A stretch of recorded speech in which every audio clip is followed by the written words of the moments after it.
Et pour une catégorie de la population qui, nous préoccupe plus particulièrement, les plus précaires, est-ce qu'il y a, des dispositifs, en particulier à prévoir pour les embarquer, dans ces nécessaires changements d'attitude, alimentaire? Alors, c'est vrai que, dans les outils que je vous ai présentés, ce sont des outils un petit peu globaux, et il est vrai que, des outils plus personnalisés qui prendraient en compte, les caractéristiques des gens, alors notamment, le fait que certaines populations sont à risque au niveau santé ou par exemple les plus précaires. C'est vrai que, des politiques plus personnalisées seraient, peut-être plus efficaces, mais aussi beaucoup plus difficiles à mettre en œuvre. Parce qu'il faut identifier les gens, etc.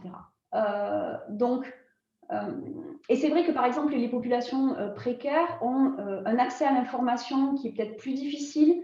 Donc, vous avez à l'information, mais aussi aux recommandations nutritionnelles. Ils ont aussi un budget plus contraint. Et donc, par exemple, des politiques fiscales pourraient les heurter davantage.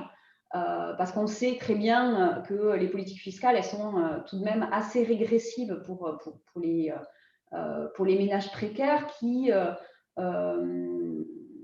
dont le budget alimentaire représente une part importante de leurs revenus. Donc en fait, l'idée peut-être pour ces populations, ce serait de mettre en place, si on pense par exemple à des politiques fiscales, ça serait de mettre en place des compensations pour ces familles-là avec des incitations pour des achats de produits végétaux. Donc, ça se faisait aux États-Unis à une époque sur des bons distribués aux familles précaires pour l'achat de fruits et légumes. Donc ça, ce sont des politiques qui peuvent être coûteuses à mettre en place, mais qui permettraient de préserver ces populations précaires. Donc il faut, dans toute politique publique, il faut réfléchir à comment elle affecte les populations hétérogènes. Est-ce qu'elle cible bien les populations à risque? Est-ce qu'elle ne heurte pas trop, en termes budgétaires, les populations précaires? Et essayer de mettre en place des outils un peu qui compensent les effets négatifs. Mais c'est vrai que c'est des questions qui sont pas évidentes. Et si on appliquait, ces paquets de mesures et en particulier une politique fiscale telle que vous la préconisez, quels sont les effets escomptés? Alors, depuis quelques années, dans la littérature scientifique et notamment en économie, il y a de plus en plus de travaux sur cette question-là. Pourquoi? Parce que il y a des politiques fiscales qui existent sur l'alcool, sur le tabac, et finalement, on se demande pourquoi il n'y a pas des politiques fiscales sur la consommation de viande ou sur les mauvais nutriments, alors que finalement, c'est aussi justifié que pour l'alcool et le tabac, parce que finalement, le coût social est à peu près similaire, globalement. Donc, c'est pour ça qu'il y a de plus en plus de gens, enfin de chercheurs en économie qui s'intéressent à ces questions-là. Et l'ensemble des études montrent des effets qui sont communs, c'est-à-dire que montrent que une taxe, alors elles ne sont pas toutes comparables, mais grosso modo, on peut s'attendre à une diminution de l'impact climatique de l'alimentation d'environ 7%, d'une taxe qui soit appliquée sur l'impact carbone des aliments. Ce qui est quand même assez loin des objectifs fixés par la Commission européenne d'une réduction de 20% des émissions de gaz à effet de serre en 2030. Donc, on peut pas, ça ne sera pas un instrument magique.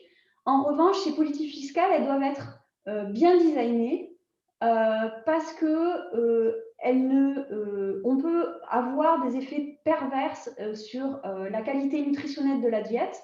Par exemple, si on introduit une taxe qui est basée uniquement sur l'impact carbone des aliments, on peut, par exemple, subventionner des produits qui sont riches en calories et des produits ultra transformés et qui sont absolument mauvais pour la santé.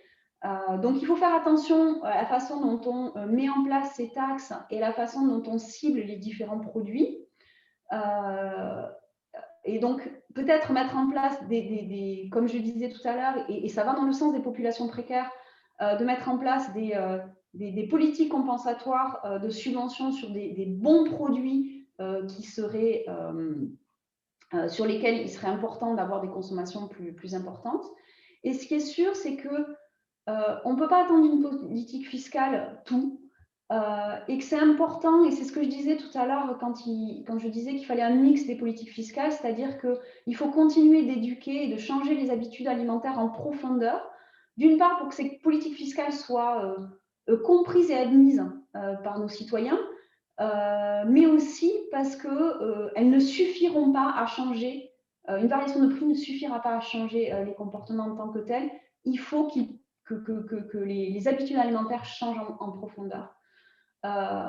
Et puis aussi, je finirai juste là-dessus, je déborde un peu de la question, mais il faut aussi que les citoyens, qu'ils soient français, européens ou dans le monde, prennent conscience aussi de cette urgence climatique et sanitaire, parce qu'il y a aussi un problème de santé publique important dû à une mauvaise alimentation.